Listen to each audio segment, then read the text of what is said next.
tous ces politiciens-là, ceux qui vont kotika kana prison ya makala, ils ont liboso zalaka babelaka. Ba traitement ya boye et permettra te mboka ezala na cohésion nationale. Pays, il faut pas payer zalaka pour protéger les politiciens et qu'on sacrifie petit peuple. Vu la loi organique numéro 13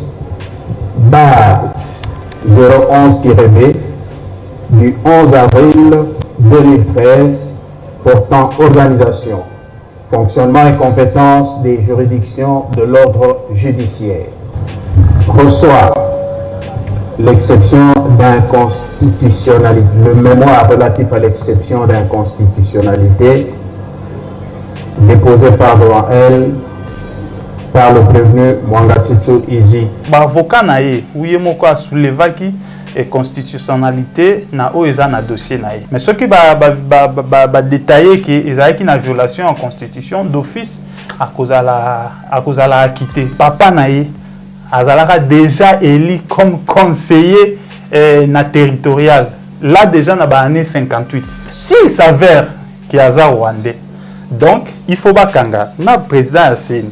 Bakanga président ya CENI. Au hasard une époque où Mwangatutu a comme député national. Janine Mabunda.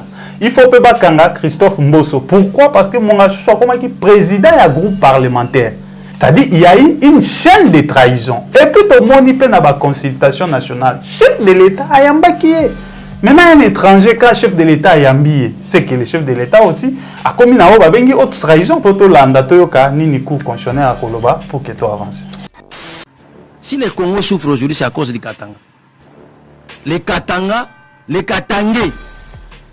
Katangais de basse classe, les meilleurs des Congolais, parmi les meilleurs des Congolais, ce sont des propos irresponsables et ce sont des propos regrettables pour une personnalité qui se dit qui est un député national. Situer une région, la catégorie d'une communauté comme état des responsables de l'échec de la nation, c'est grave comme affirmation. Moïse Tshombe n'a pas été tué au Katanga.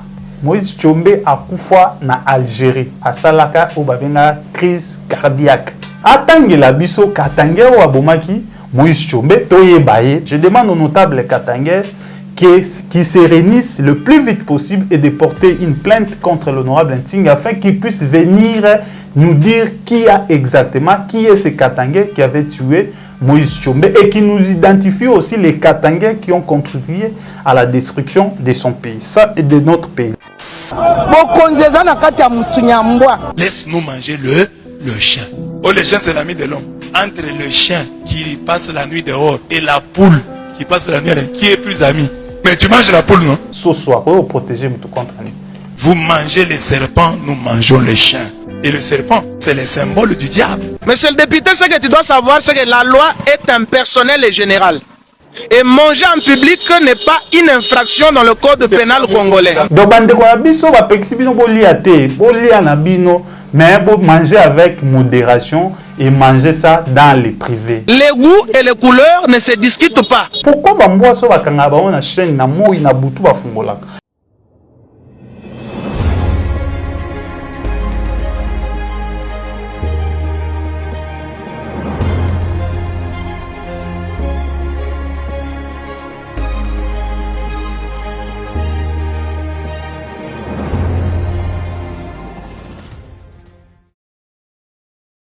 Bozali ebele bandeko balandi ya Plus Clair Télévision, la chaîne de vérité. Mbote na bino mipagnon suizwa bibino. Merci na confiance bozali ko renouveler na kati la chaîne de vérité. Voilà pourquoi mukolo mwa lelo maman Joël Kombe tozali nesengo ya kokutana na bino na nzela ya itandoike po iteto solo mami matali mboka na biso République démocratique du Congo na mwana mboka Gauthier Bomandeke ozali bongo moko ya bilenge ozali ko bunda pona bosomi ya mboka na biso ozali bongo libre penseur. Sans plus tarder, tout pesi mbote na libre penseur mwana mboka Gauthier Bomandeke mbote na yo. Mbote Mama Joël Kombe, mbote na balandinho sur la Plus Claire Télévision et puis mbote na équipe technique Mobimba, là namoni Joël Gonago, namoni les cordons au Pimafuku et puis Popola Yumbi, bango nyoso ba mbote na bango et puis ba compatriotes nyoso ba aux opportunités au Landa biso à travers ba poste téléviseur na bango à travers ba téléphone na bango. Matondo mingi pona kuyana na Lucas na biso mukolo mwa lelo réaction na yo koyoka président de la République il n'y aura pas de négociation politique, pas de dialogue politique na bayi en 23 alors que bango utakala tuzali koyoka ka eti bazali kusenga eti basolola directement na gouvernement congolais. Maman Joël mo kondiambo kaza garant ya nation, aza garant ya stabilité en mboka, aza pe garant ya paix en mboka. Et moi je pense que dialogue est un mode de résolution par excellence. Il y a des conflits, nous comme des Bantous, nous comme les Africains.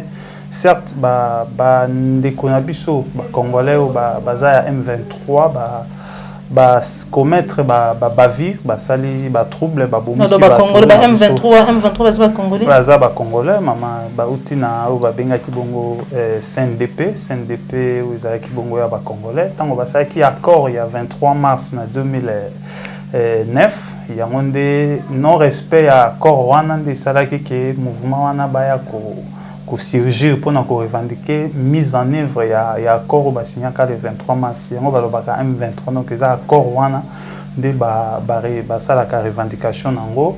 Et moi je pense que kolongwa na bango na ba territoire oyo ba okipaki o bazalaki ko occuper ezalaki suite il y a dialogue. Il y a un dialogue, donc il y a une résolution où ils allaient à Luanda et puis où ils allaient na Kampala suite à la résolution de ba sengaki force il y a M23 va libérer le territoire où baza occupé. Donc processus il y a bango ba M23 kolongwa na ba territoire où ba mandaki ko occupé et ça qui dialogue parce que ba solo lina bango et FARDC a territoire qui qui reconquitté par la force. Ça a été reconquis suite à des négociations politiques, notamment la feuille de route de l'Angola et celui de Kampala. Mais aujourd'hui, le fait que se retirer, c'est toujours important que tu as cadre il y a collaboration, il y a dialogue permanent avec Bango pour ne pas que le lobby se reconstitue encore et commettre encore attaque. Parce que lorsque Bango, la prochaine fois, Herba va attaquer, qui va récupérer partie moko, on a difficulté à kotika partie pacifiquement parce que l'État congolais a respecté l'engagement. Et puis même Renaissance, il y a M23, c'était juste dit peut-être parce que l'État congolais, la partie congolaise n'a pas plutôt appliqué disposition, il y a un accord qui signé entre le gouvernement et le groupe rebelle. Donc moi je pense que les dialogues c'est toujours important pour résoudre les problèmes du pays, surtout les problèmes sécuritaires, d'autant plus que l'armée Nabiso, bien que ce sont des vaillants soldats, des patriotes qui se donnent corps âme pour défendre le territoire national, mais ils ont vraiment la hauteur à faire face au stade actuel, pour se faire face à l'agression. Déjà, il y a M23, donc dialogue, et puis vous avez un moyen important pour résoudre les différentes crises qui surgissent dans la partie est de Nabiso. Tout à l'heure, vous avez dit M23, Bazali Banamboka. Je pense que Kokaki Kolobé la rébellion, l'agression. Discours na eu est un peu différent au gouvernement. Parce que le gouvernement parle du M23 comme agresseur qui est soutenu par le Rwanda. Par contre, le biais de M23, Bazali Banamboka, mais tantôt le BLP agression liée à rébellion. Non, agression et envahissement, ils sont différents. Agression, ça peut être interne, non? Moi, dans la Katianda, je peux agresser papa, c'est aussi l'agression. Donc, agression, ce n'est pas forcément qu'il faut qu'un pays moussoussundé côté la pays moussous, non. Mais par contre, le gouvernement, le but est que M23 Bazali va congolais. Non, en fait, soutien, ils ont un cadre de collaboration. Ça peut être M23, ils ont un leader, ils ont une organisation, et puis en termes il y a la négociation, on peut avoir bénéficié des soutiens. Il y a Rwanda, mais je ne vois pas que les Rwanda directement attaqué la RDC. Si les Rwanda attaquaient directement la RDC, les Rwanda Rwanda aurait dit déclarer la guerre contre la RDC. Donc, soutien, c'est comme tout le monde, tous ceux qui ont tenu des armes, tous ceux qui ont eu des armes dans Mboko, ils vont bénéficier d'un soutien. Kobandana MLC, il y a Jean-Pierre Bemba, a bénéficié d'un soutien, il y a armée ougandaise. Et tout ça, donc RCD va bénéficier d'un soutien, il y a l'armée rwandaise à un moment donné, donc soutien dépendant par rapport à la cause et puis bénéficier d'ango. Mais quant à nous, de prouver au moins notre organisation sécuritaire, notre organisation militaire, notre organisation politique pour faire face à différentes guerres wana et montrer que nous sommes une grande nation et qu'on faire face à yango et puis qu'on mettre terme à la guerre que ce soit agression, envahissement ou il y a forme nyoso.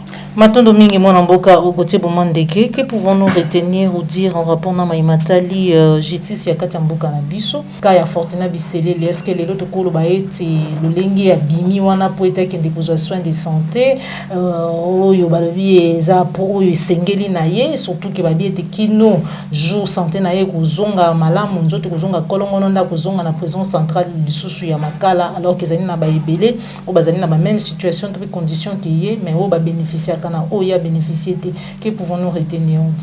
Non, en fait, dossier il y a ex-conseiller privé à chef de l'État, Fortina Bisselele, je crois, à Zana nous condamné, condamné na noté, à zo juge na la présomption d'innocence, à Zana en détention, en attendant jugement, vous allez établi sur sa culpabilité n'a pas fait au bazar qu'on reproché.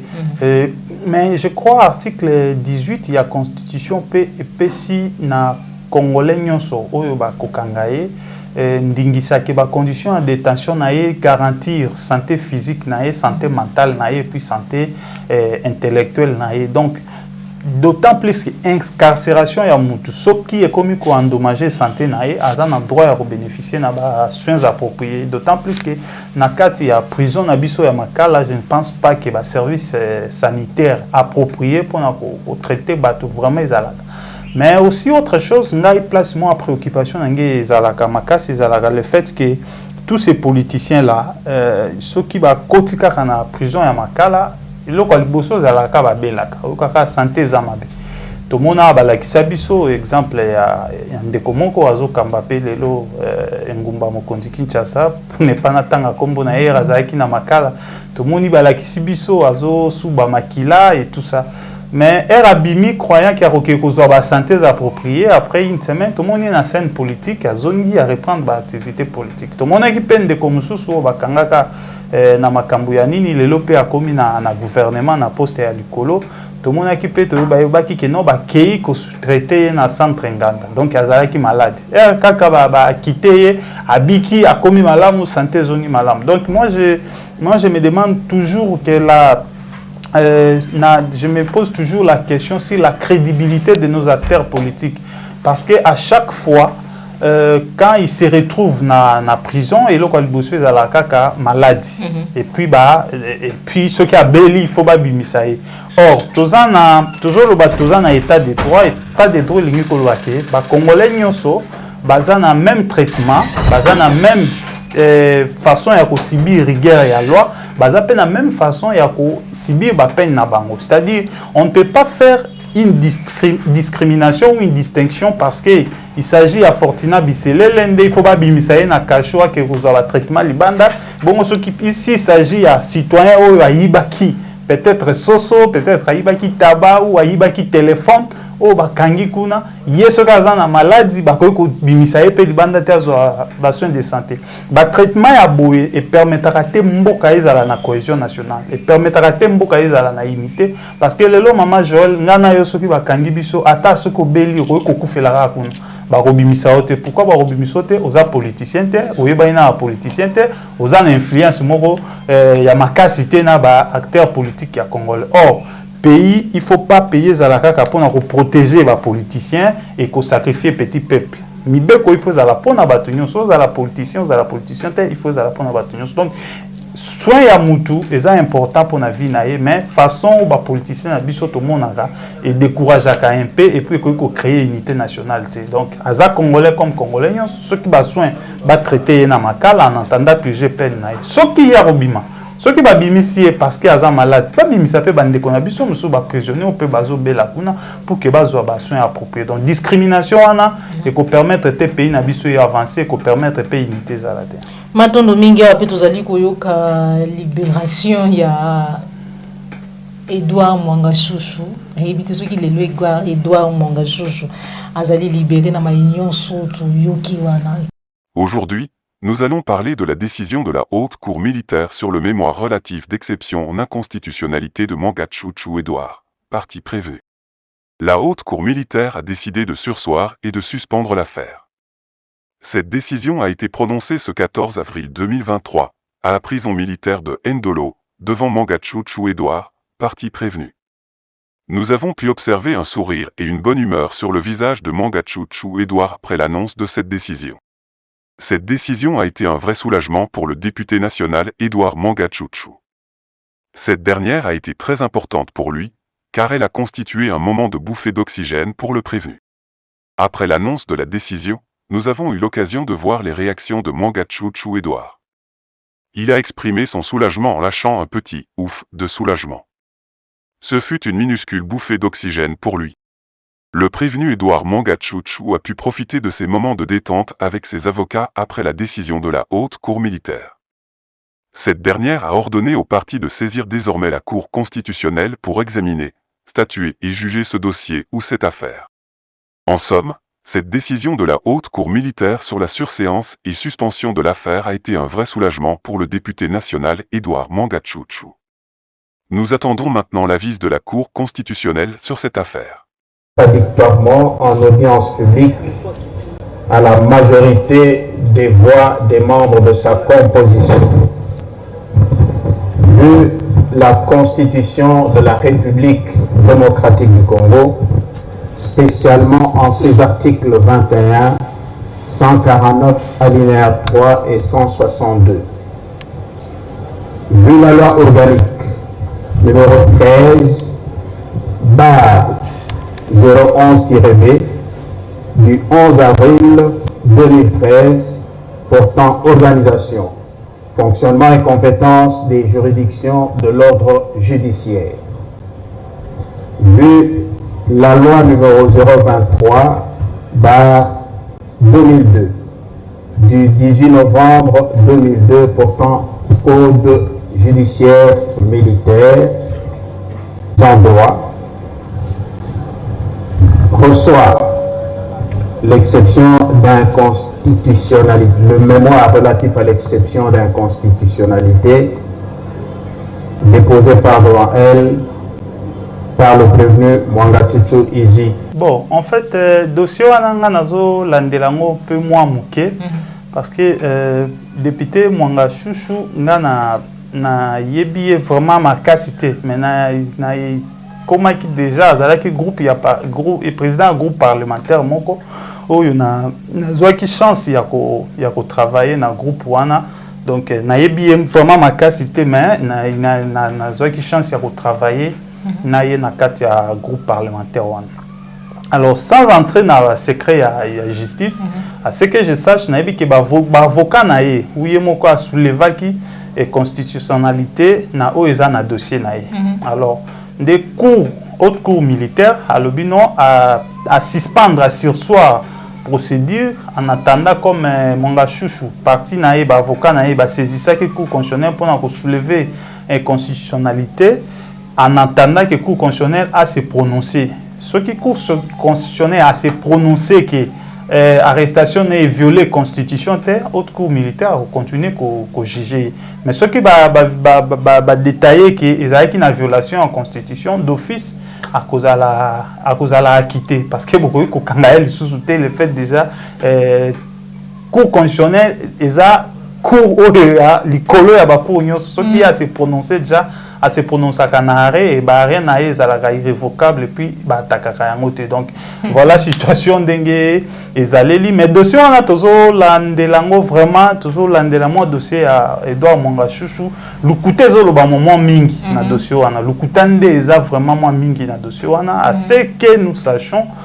oyo nga na yokaki, bon là je parle au conditionnel, oyo nga na yokaki ezake azalaki na ba carré minier na ye oyo ezobandai kobimisa ba coltan ba congolais ba bandai pe ko sala wana. Alors qu'est-ce qui se passe na carré minier na ye wana asengaka ba policier bazala wana ba policier ba bandaki ko garder carré minier na ye. Il s'est fait un jour ba autorité à ba ba pesa ke ba policier ezalika ba autorité ya mboka na biso na tongo moko boye ba autorité mboka ba elobi ba garde nyonso wana balungwa ba policier balungwa bien que ba garde bazalaki wana il semble que ba carré espace wana banda ko subir ba attaque ya ba groupe rebelle mai en particulier à chaque fois ba groupe rebelle wana ba banda ko attaquer mai grâce ya ba policier ande ba banda ko repousser ba attaque wana. Mais maintenant ba longoli ba policier nyonso bazalaki na garde si tetikali non sécurisé bato bazo sala wana ba bangi mena pour la sécurité na bango à chaque fois on a attaqué biso ba policier nde ba bandaki ko zongisa yango comme ba policier bazate biso mena toza na insécurité bato ba bandi kolongwa na site wana donc bato ba banda osala ba komo kima pour la sécurité na bango et nde groupe suisse ya mai o ngana yo qui c'est toujours au conditionnel ba ye ba komi wana nde ba ko timola ba trouver Minduki ezalaki wana. Alors moi je me demande qu'est-ce qui prouve que réellement Minduki bakutaki wana eza honorable Mwanga Chouchou. Est-ce que ye moko muto akundaki en bongo soka za na Minduki akokundango pona nini un député na niveau na ye. Et bazoloba sur ba nationalité na ye rwandaise et tout ça. Et moi je pense que na landi na procès ye moko azoloba ki papa na ye azalaka déjà élu comme conseiller na territorial. Là déjà na ba année 58 ce qui déjà mutu papa na ye ba votaka na Congo ya biso na ba année 58 encore depuis longtemps parce que c'est comme sous problème na biso te wana comme problème il y a législation congolaise qui est congolais et qui ne l'est pas. Article 10 de la Constitution et définir nationalité congolaise. La nationalité congolaise est inclusive. Ça peut se détenir, donc la nationalité congolaise peut être soit d'origine, soit d'acquisition. Et ça clair, il faut que tout dans la constitution. D'origine, c'est-à-dire au botama na papa na maman congolais.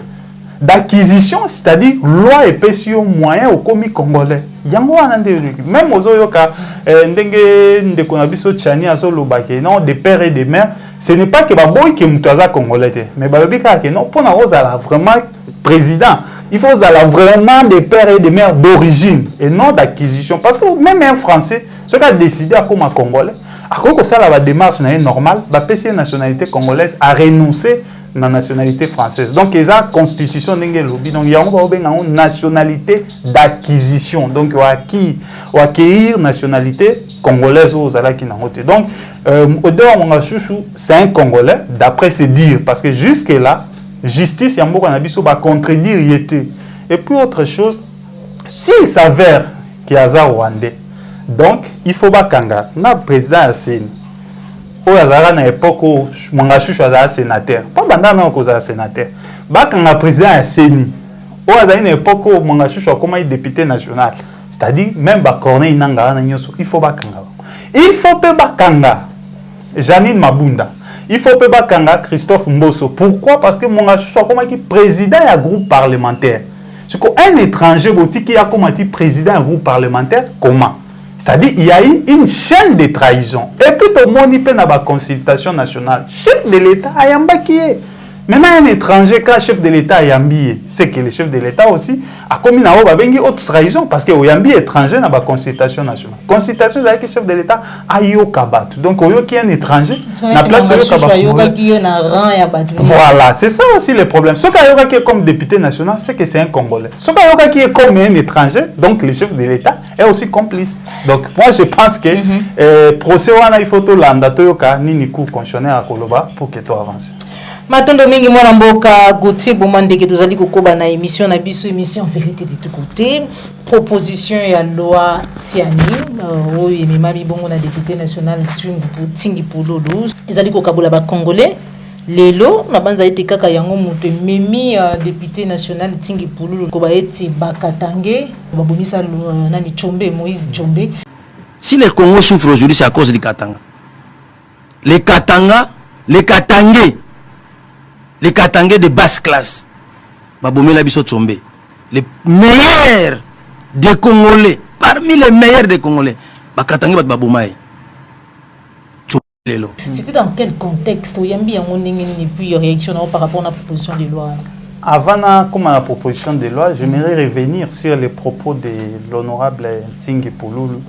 Ce sont des propos irresponsables et ce sont des propos regrettables pour une personnalité qui se dit, qui est un député national. Il s'appelle aussi honorable. L'honorable, lorsqu'une personne est honorable, il doit refléter ce qu'on appelle l'honorabilité sur sa façon d'être, sa façon de parler, sa façon d'agir. Malheureusement, pour l'honorable Tingi Pululu, situer une région, la catégorie d'une communauté comme étant des responsables de l'échec de la nation, c'est grave comme affirmation. Moïse Tshombe n'a pas été tué au Katanga. Moïse Tshombe a Koufa na Algérie, Maman Joël.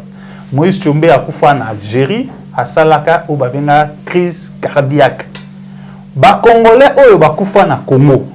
Mobutu a sali coup d'état, ils ont dit les 4 martyrs de la Pentecôte, ils ont dit André Guillaume Lubaya, au papa ya honorable Claudel Lubaya. Ce sont des martyrs au Bakoufa awana Congo. Mais Tshombe Moïse Mobutu a eu pouvoir, a comme une effectivité à pouvoir, il y a banga qui pour la sécurité nae, a qui m'attendait à se retrouver en Algérie. Ndakenda kokufa kuna. De Katangé mon côté. Donc, à propos, il y a honorable Ntingi, ça démontre que c'est une personne qui ne maîtrise même pas l'histoire de la République, qui ne maîtrise pas aussi les contextes politico-administratifs Yambo Kanabiso. Pourquoi? Parce que depuis 1960, Tilelo, ce qui est situé, gestionnaire par rapport à la tribu, ils ont bien été. Parce que même Mobutu, il a sali 32 ans à pouvoir. Il ne faut pas dire que Bangala n'est pas Congo. Non, Mobutu n'est pas égal à Bangala. Parce que quand une personne devient président de la République, cette personne n'est plus à identifier par rapport à la tribu Moroboy. Non, moi je suis contre ce genre de propos. Félix Tshisekedi, comme président de la République, il n'est plus kassaïen. Il a cessé d'être kassaïen le jour où il est devenu président de la République. Et tout celui qui participe à la gestion de Mboka, n'est-il déjà mutokomi na responsabilité moko ya munene na Congo, oza isu bakoki identifier le suite par rapport à l'origine na yo. Ba erreur na yo ya gestion, il faut pas endommager tout un tribu et salir tribu na yo mobimba. Donc moi je suis contre ma propos ya honorable Tingi Pululu et ça condamner. Moi je demande à la communauté katangaise qui va se lever. Comme lui il a dit que les Katangais ont tué Moïse Tshombe, qu'on lui accuse devant la justice, la justice a identifié parce que tous on a besoin de la histoire ya mboka na biso. Attendre la biso Katangais ou abomaki Moïse Tshombe, parce que nous aussi, nous autres ici, tous on a besoin de l'histoire et la République. Donc, que l'honorable Ntingi, je demande au notable Katangais qui se réunissent le plus vite possible et de porter une plainte contre l'honorable Ntingi afin qu'il puisse venir nous dire qui est ce Katangais qui avait tué Moïse Tshombe et qui nous identifie aussi les Katangais qui ont contribué à la destruction de son pays, ça et de notre pays. Là, je ferme la parenthèse. Revenons à ce qu'il s'agit à la loi Tiani. Cette loi n'a pas sa raison d'être. Pourquoi ça n'a pas sa raison d'être? Constitution Nabiso, madame, ils ont à disposition mon balobi que chef de l'État peut se retrouver dans la situation de haute trahison. Haute trahison, c'est lorsqu'il a trahi l'intérêt à la nation. Nous avons des pères ou des mères, ou des pères ou des non-mères, ou des non-pères ou des non-mères, Mais si cette personne a commis la magistrature suprême, donc a commis président de la République, même aux ala des pères et des mères, même aux ala non des pères, non des mères, mais si on a commis président de la République, aux anaba prérogative, aux ezaya fonction na yo, aux ko violer. Ce qu'on met qui violer, c'est retrouver dans la situation il y a haute trahison.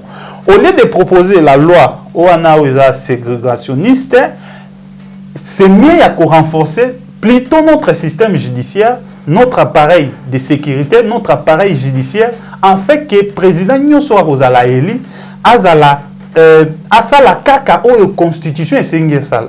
Tout le monde président Biden, Maman Joël, a eu aussi sa tournée na Irlande du Nord. Irlande du Nord est un pays d'origine naïe. Mais à Zongikou, est-ce que ça lui a empêché azala président américain? Et puis qui c'est azala président américain? Mais est-ce que n'engaza président américain azo sala pour avoir intérêt à américain ya irlandais ou azo sala pour intérêt à américain? Azo sala pour intérêt à américain. Barack Obama azala qui président américain mais azala qui d'origine kenyane. Est-ce que Barack Obama a tongi ata hôpital moko na Kenya? Akoki kotongate parce que loi ya États-Unis eza makasi et empêcher à détourner ba intérêt ya ba américain au profit ya ba Kenya. Donc nous aussi il faut toujours ba loi de protéger biso. Lelo par exemple toujours mona batu mususu ba ye na régime oyo kaka oyo actuel. Bazo tonga bandako libanda ya mboka. Bandako bazo tonga est-ce que ba congolais ba bénéficier nango? Ba bénéficier nango te. Et puis chef de l'État président Félix yé moko soko landi vidéo moko alobaki alobi bato ba contribuer mingi na koboma mboko. Et ça ba congolais ya des pères et des mères. Donc loi ça n'a pas sa raison d'être et ça loi moko kolanda kaka yé moko nano nani tiani na tingi pululu ba dire na bango osomona ke bazo orienter loi vers Katumbi. Katumbi n'est qu'un individu. Katumbi n'est qu'un individu. Vous ne pouvez pas concevoir toute une loi de la République pour frapper seulement une seule personne. Et moi, je fais confiance dans les parlementaires Nabiso. Ils vont tous rejeter cette loi. Pourquoi? Moi, je suis congolais, Maman Joël. Je pose à congolaise. Et tout le monde est bunda, Maman Joël. Pour Namboka Nabiso. Et c'est tout makasi. Supposons, na l'obité, Maman Joël, na l'obité que ça le matin, mais aux moi chéri non moro boye, aza moi indien, ou moi libanais, ou moi français, bobo timouane.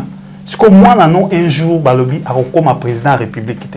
Est-ce que yo se pela na Maman Joël? Comme maman moboti, oboti moi na yo. Mais balobi que moi na un jour a comme président de la République. Et pourtant, la constitution lobi mutuazan la liberté ya abala mutu ya choix naie. Donc biso to lobi loi wana eza impropre à la consommation de l'opinion et eza loi ya malamu te o eko créer ba désordre na kati ya mboka. Ya bambo siko bien ngondenge na banya ou bibwele il semblait pe ba soso bango pe baza ba animo ya compagnie. Bon en fait ce qui est dans le contexte il y a qu'au préserver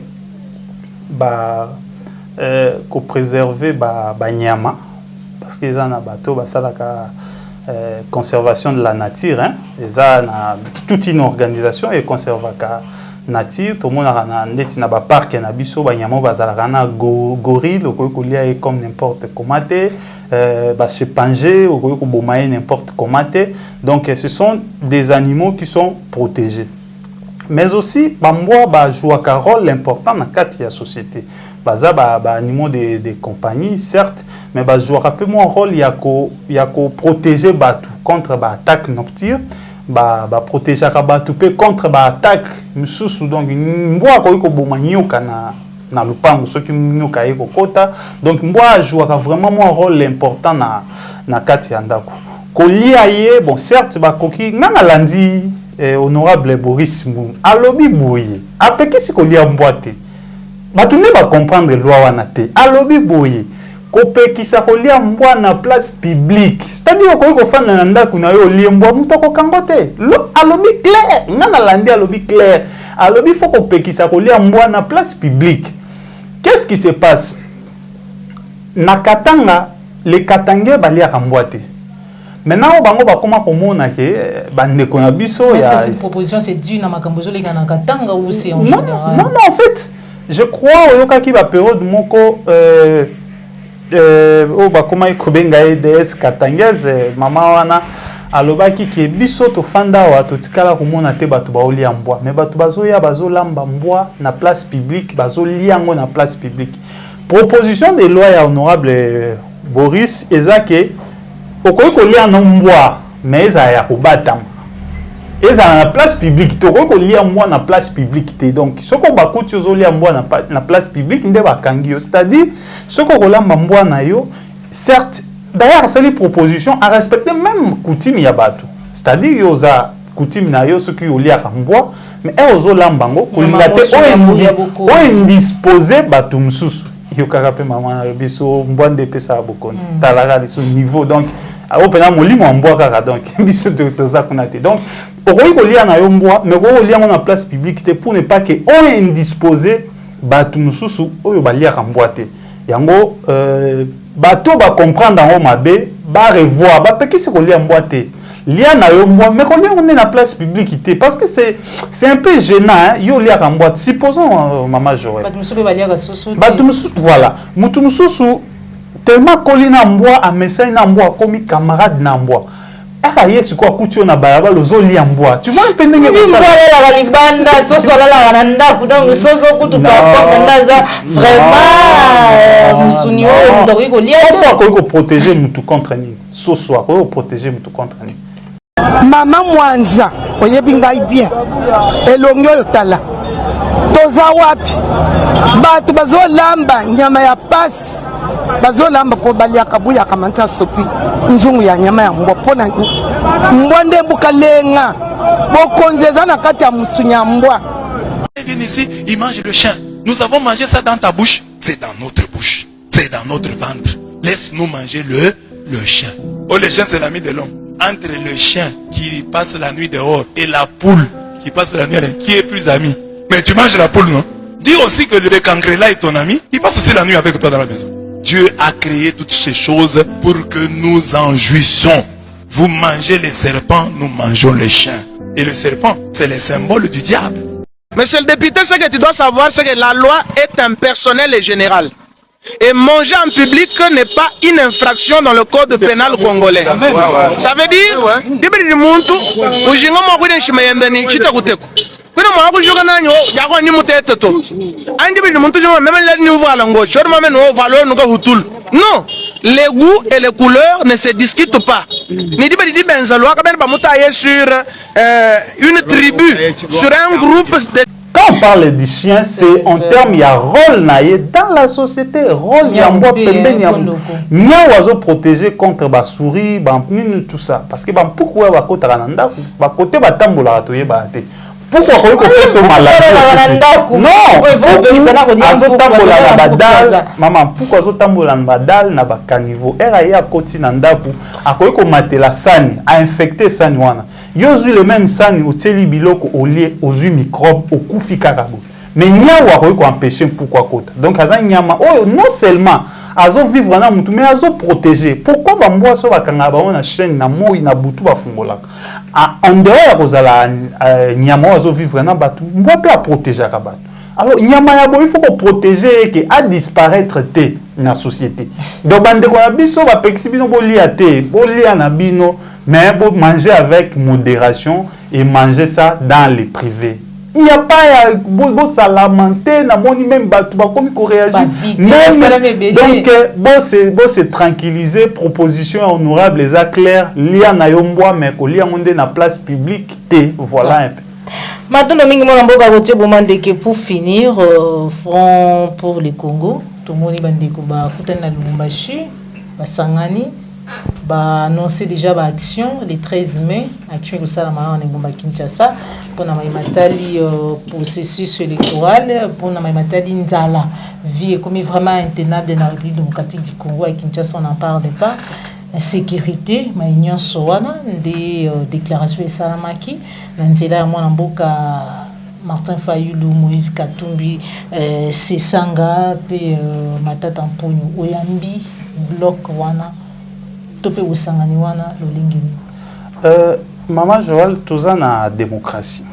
Et na kati ya démocratie, démocratie importance dans la République et ça peut permettre que classe moko azo diriger une classe dirigeante qui est en fonction lorsqu'elle n'a pas bien géré la République, lorsqu'elle n'a pas répondu aux attentes de la population, il faudrait qu'au moment venu, la population puisse choisir dans la classe qui est dans l'opposition, qui n'a pas participé à cette gestion, et la population de faire à cette classe, à cette dernière, la confiance pour gérer la chose publique. Donc l'organisation, il y a des leaders, il y a opposition. Moi, personnellement, j'encourage cela. C'est une bonne initiative pour la démocratie, pour la bonne marche de la démocratie. C'est-à-dire, lorsqu'à un moment donné, la population se sentirait qu'elle n'a pas été satisfaite de la gestion et le régime actuel, elle doit choisir les changements, elle doit choisir l'alternance. Cette alternance passe par l'élection d'une personnalité qui est ici de l'opposition. Or, lorsque l'opposition elle est divisée, la population risque d'éparpiller aussi les voix. Conséquent, ça va donner beaucoup plus d'avantages à président ou hasard en fonction. Mais au stade actuel, unité moi j'aimerais que éthique à la Kakabongo, va respecter la feuille de route qu'on a établie. Et qu'au moment venu, pour un seul candidat pour représenter l'opposition, pour permettre toute la population au hasard d'ici. Madame Moïse Katumbi a soutenu Martin Fayoulou. Délice Sanga a soutenu Moïse Katumbi, bien que Katumbi n'était pas candidat. Matata Pogno a soutenu Emmanuel Ramazani Chadari. Martin Fayoulou a soutenu Etienne Tshisekedi en 2011. C'est-à-dire, tous ces leaders d'opposition, chacun a eu déjà à soutenir un autre adversaire, un autre candidat. Donc, ils ont déjà l'expérience et je crois, pour l'honneur, pour l'amour du pays, Martin Fayoulou peut se retirer parce qu'il aime les Congolais, il peut se retirer pour soutenir Katumbi. Tout comme Katumbi aussi, il peut se retirer pour soutenir Fayoulou, tel que c'était le cas en 2018. Donc moi, je pense que l'initiative Wana est malamu pour permettre à la population contre gestion et Mboka actuellement, bazala éparpillé, bazala lisanga moko. Et moi, j'encourage aussi la population à participer à cette marche parce qu'ils vont dénoncer insécurité et puis ils vont dénoncer nzalana vindenge comme cher biloko zo mata du jour au jour. Conséquence, salaire il y a fonctionnaire, place ba matissé les fonctionnaires 50 000 francs. Je fais un calcul simple, fonctionnaire bandel ko zo 200 000 francs. À l'époque azo zo 200 000 francs, coca si bouteille ya coca ezalaki na 1000 francs. Et Babaïseli 50 000 francs, a commis à 250 000 francs, bouteille à coca est commis à 2000 francs. Pouvoir d'achat et Kitty doit perdre pouvoir d'achat. Or, biloko mati partout. Koto l'osso est mati, koto masango est mati, koto fufu est mati, l'osso est mati, makal est mati, biloko nyoso est mati. Conséquence, mbongo même il y a ba fonctionnaire et zo permettre bango isu ba vivre. Tes conséquences. Les lopes les soutori que ti lelo, to comme déjà ceux qui n'a pas le 15 avril là, ba futi na ba mois de mars. Donc là aussi c'est un autre problème. Tout ça est à ba condition il y a vie chère. Oeza, ce que ne marche wana ko kendango te parce que oza na opposition, ko kendango peut-être parce que oza ceux qui ndeni, mais kende yango parce que oza congolais, olingi makambo etambola na mboka na yo. Ndeti lelo tozomona na France bande ko biso bazo manifester contre loi ya nini, loi ya retraite ndenge ba modifier ngo ba bakisi kaka 2 ans kaka. Que place bo kende retraite na 62 ans bo ke na 64. Mais batu baboyi bato bazo marché kuneza na société civile na opposition na ndambu ya bato o ba soutenaki Macron o ba soutenaka pouvoir ba marché parce qu'ils ont intérêt à la population. Et ce que moi j'ai apprécié c'est que na marche wana il y a pas l'intérêt à ba politicien na nyonso ndenge ba télé nyonso ba sengi ba marché ça pour intérêt à peuple. Processus électoral et ça pour intérêt à peuple. Insécurité, et ça pour intérêt à peuple. Vie chère, et ça pour intérêt à peuple. D'où, moi, j'encourage ces marches-là, cette marche, Et si je suis à Kinshasa, je ne prendrai pas et je mobiliserai les gens pour que nous marchions afin de dénoncer l'insécurité, la vie chère et les processus électoraux. Mais en ce qui concerne peut-être la résolution, il y a par rapport à la révisitation, il y a loi électorale, la recomposition, il y a CENI et puis il y a Cour constitutionnelle. Là, je crois que nous sommes dans une situation où il y a des droits à dialogue. Parce que tout ce qu'ils ont demandé, ça ne peut être résolu que par un dialogue. D'accord. Le fait que ça va être résolu par un dialogue, c'est-à-dire Félix Tshisekedi va perdre. Parce que tout est mis en marche pour l'intérêt de sa famille politique. Le fait qu'il va perdre pour répondre à ses besoins, qu'est-ce que lui va gagner? Il va gagner 12 mois ou 24 mois de glissement pour organiser les élections. Donc, nous tendons droit vers un dialogue politique parce que la CENI aussi semble être en mauvaise position pour organiser les élections dans les délais constitutionnels. Merci beaucoup. Nous sommes arrivés à la fin de notre émission Vérité de tous côtés. Moi, Namboka Gauthier Boumandeke, libre penseur, et le Monaye, de tout cela qui m'a mis Matali Mboka Nabiso, République démocratique du Congo, social, politique, sécurité, il y a Mboka Nabiso, République démocratique du Congo. Avant de tout chez l'émission l'émission Nabiso, il y a Mokolo mais que si Yambotoka Bona complètement sur ce plateau, pour nous, ça m'a levé naïe. Mot de la fin, en rapport à l'émission Nabiso Mokolo Moyelo, pour numéro de téléphone. Merci Maman Joël. Nazala toujours n'essengosu qui na leki na plateau ya Plus Clair Télévision na vérité de tous côtés. Na sepela rappel na ba appel na Zwaka comme la dernière fois Nazala kiawa. J'ai retrouvé même une famille à Kenda, Libanda Mboka, tous les en contact, il m'a appelé à travers le numéro de Nataki. Souci nabiso ezalara ke Congo ke malamu yango topé saramo makanisi nabiso sans parti pris. Oh na lobia ngo comme congolais, comme libre penseur, comme tout congolais conformément à la disposition il y a constitution et puis liberté d'expression. Na lobia ngo té par rapport il y a qualité nanga ya famille politique nanga. Na lobia ngo pété par rapport il y a qualité nanga ya responsabilité professionnel mais le bien comme congolais qui a la liberté de s'exprimer. Merci Naba Ndekunyo Soba Rolanda Biso, merci Nabino Nyoso numéro nanga téléphone eza plus 243 89 73 451 plus 243 89 73 451 wana numéro nanga personnel. Merci Naba conseil Bopé Sarabiso, merci Naba appel Nabino et Sarabiso vraiment kitoko malamu. Merci. Merci beaucoup, mon Namboka Gauthier Bomandeke. Merci à Joël Gonago, chasseur d'images, pour la Yom Bébé Baignon, sur Bolanda qui biso de partout. Tokutani Bongo Mbala Simaso Inkola Ba Télévision, c'est là qui na émission like, les alim Bala Yambola Dabiso. Kobo Sanate Kosaboni na Katia Plus Clair Télévision Nation de Vérité. Au revoir.